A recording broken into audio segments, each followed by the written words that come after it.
श्री स्वामी समर्थ। बघा मंडळी, श्रावण संपण्यापूर्वी तुम्हाला अगदी साधा आणि सोपा उपाय करायचा आहे। हा उपाय जर तुम्ही केला तर 100% तुमची कोणतीही इच्छा असू द्या ती फक्त 3 दिवसात पूर्ण होणार आहे।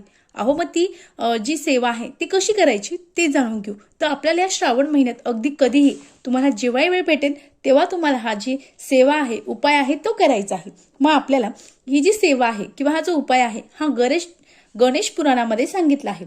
मग गणेश पुराणात असं सांगितलं आहे की तुम्हाला 1 लोटा जल घ्यायचा आहे, त्यामध्ये तुम्हाला थोडंसं चंदन मिक्स करायचं आहे, ते पाणी पूर्ण चंदनाचं करायचं आहे।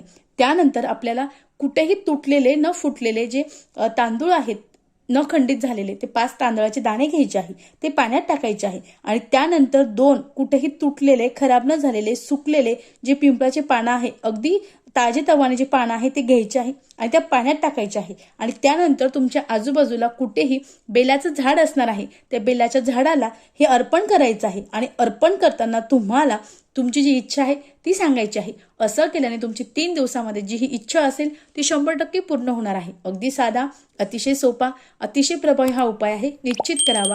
हर हर महादेव।